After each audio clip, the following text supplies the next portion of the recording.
Hey Marty, this is just going to be a short video to go through adding some data into SPOL. When you log in, this is what you are going to see. The first thing you need to do is make sure that your planning year is reading 1920 because it'll automatically log into the current year of 2021. That will not show you any of your data, so change it to 1920. Underneath assessment, what we're looking at is your programs. And if you click on the arrow next to my programs, you will see the engineering electronics technology. You can view the program by clicking this view button over here. You can also click the arrow next to this and see all the standards in which you need to enter data. So all the ones that are listed with an AP, the first four, are the annual plan data that looks at enrollment, recruitment, student success, program success, anything along those particular lines. The standards below that are your program standards. Those 6 standards have been measured every year. That's what Sandra had been doing. So I carried over all 6 of those for the 1920 academic year. I'm going to start by showing you how to enter some data, and I will enter some data for your annual plan. I also plan to go ahead and fill in the rest of the data up here for you so you don't have to complete that. There will be one piece of information which is under the annual plan college goal 1, which will be the recruitment events. I am not sure how many recruitment events your program has completed. So that is one piece of information that you'll have to put in. So let me go ahead and show you how to enter some data for one of these goals. So I'm going to click the view button over here next to your program so you can see the program details page. So this is the program details page that shows you the description of your program and the mission statement for your program. You'll probably want to update this as needed or make sure that it's fully listing or explaining the mission of your particular program as it relates to the college mission. Then down here you'll see the 2 different types of plans. We have the annual plan and the program learning outcomes plan. The annual plan is the one that I was just talking about on the other page that has your goals of recruitment, retention, enrollment, the graduation of prepared students, job placement, employer satisfaction, etc. Then you have the program learning outcomes down below there. All right. Below that, you've got the courses that are listed in your program, and then just the history of the particular program. So let me go ahead and show you how to enter some data. So the first thing I want to do is enter some data for your enrollment, recruitment, and retention. You can do this a couple of different ways. You can enter it on this page by dropping down the arrow and then dropping down the arrow next to the first one here, which is enrolled, number of students enrolled, and then dropping down the arrow again until you see where it says findings in a green box. Once you see findings, you can hit this plus sign and enter your results. Okay, I had to go in here and update some of your percentages based on the conversation that you and I had over what to have as your goals for enrollment, retention, and so forth and so on. So that has been updated. So now let me go in and show you how to enter some results. So, excuse me, let's enter some results for this first goal. You can enter them on this page as well by just, like I said, continuing to hit this down until you see the actual place for findings, and you can hit the plus sign.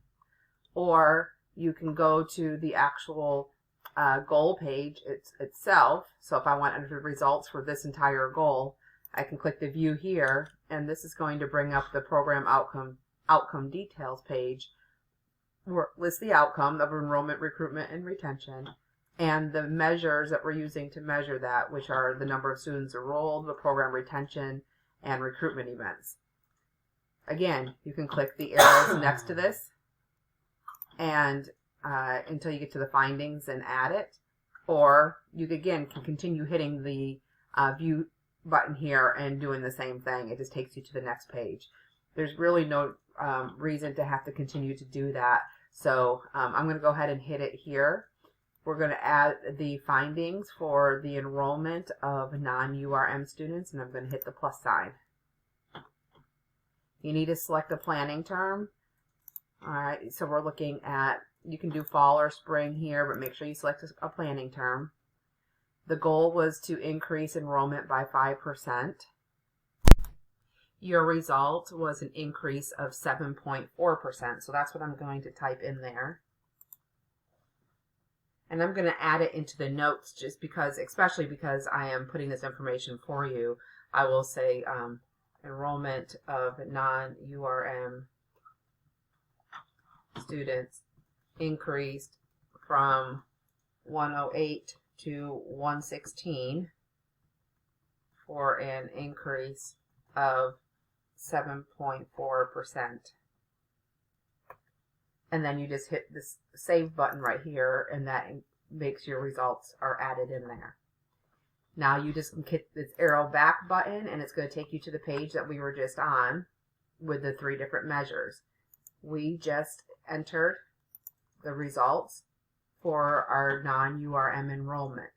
Now I want to enter the results for our URM students. So same thing, click the arrow until I see findings and hit the plus sign.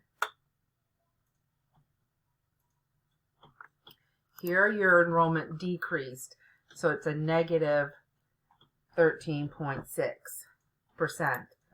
So enrollment of URM students decreased from 22 to 19 students, a drop of 13.6%, and then hit save. And then that gives you your results there. Again, you can hit the arrow back button and continue now entering results for your next goal, which is program retention. So here we're looking at increasing the program retention of non-URM students by 2% and URM students by 3% over the previous academic year.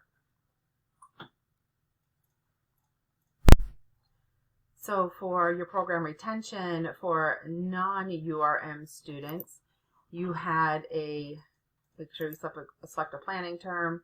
We're looking at fall to fall retention here.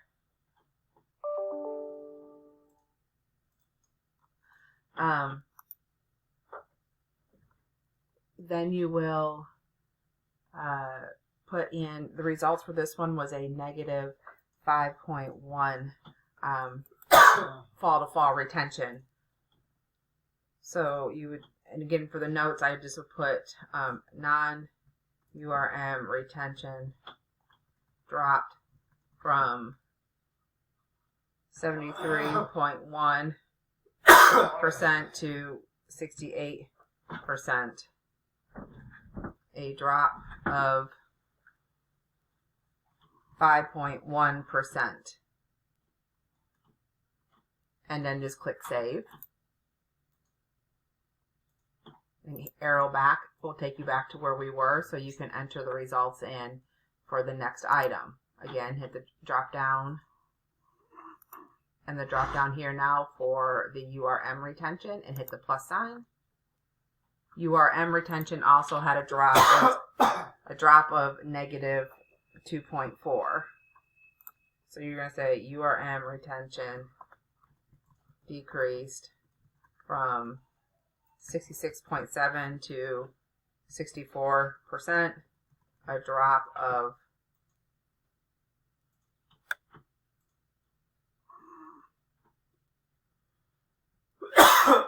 2.4. Now this is rounded in the spreadsheet, so that's why you're seeing that this isn't quite adding up here. Let me fix that. So that was actually a 64.3, which gives you your 2.4%. Sorry, I'm sharing an office with my husband, who's also not feeling that well. So the last thing to enter is the number of recruitment events that your area has completed. I have in here that you'll attend 5 recruitment events each year, and this can be anybody within your program, and it can be anything that's advertising your particular program. So again, you just add a plus sign here to put in the number of events that you attended, and make sure you hit the save button, and that will get your recruitment events in there. So the next thing you need to do is upload documents that are going to be evidence for this outcome. So these are documents related to enrollment, retention, and recruitment. Some documents have already been loaded for you, and because they are the documents we used for enrollment and retention in the program. So you would need to upload a document for your recruitment events.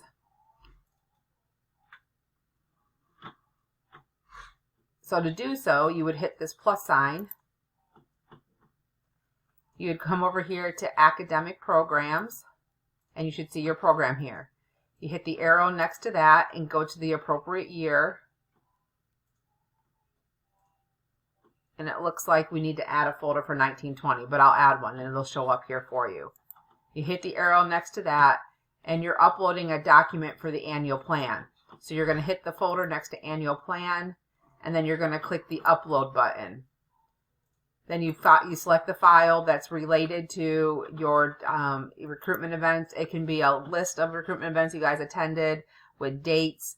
It can be a calendar. It's something that just shows what you attended.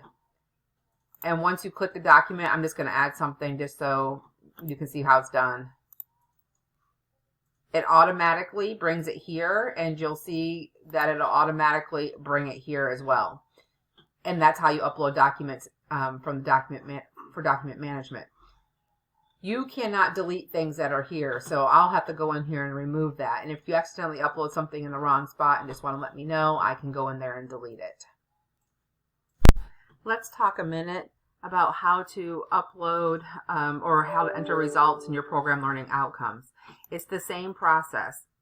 You can do it on this page by continuing to hit down each of the arrows, or you can go to the actual outcome page. That will show you that in outcome 1, you had 2 measures. You had a quiz on series and parallel circuits. It says that the class average on a basic DC circuit exam will be at least a 72%. And then you have a unit test. The class average on a series parallel exam in ELT 110 DC circuits, I'm guessing the target was 82%. We really need to work on rewriting these measures so that they're reading everything that they have to have in there. They're not reading the correct information. I am not too worried about that this year. I want you to get your results in, so then we'll worry about rewording this so that what's written in here should include the target and why that information is even selected. You also should be including about when in the semester this exam will be taking. Is it the end of the semester, by midterm, or something? And before you put your results. So all the things we need to know would be in this part here. So what you would do is go to where you want to enter your results.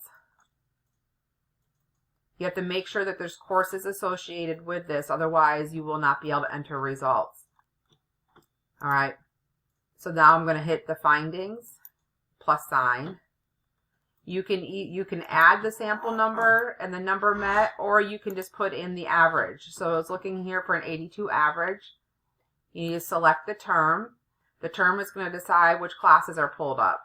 So if we select fall 19, you then will hit this and you select which class. Again, it doesn't matter which class you are selecting. You just need to select one, because what you're going to do is enter the results for all of the courses as an aggregate. You don't need to enter results for every single course. So what you would just say in the notes is that this is for all courses. And then you would have put in your rescore. I'm going to put in 82 just to show you how to do it. And then you click save. And then there's your result.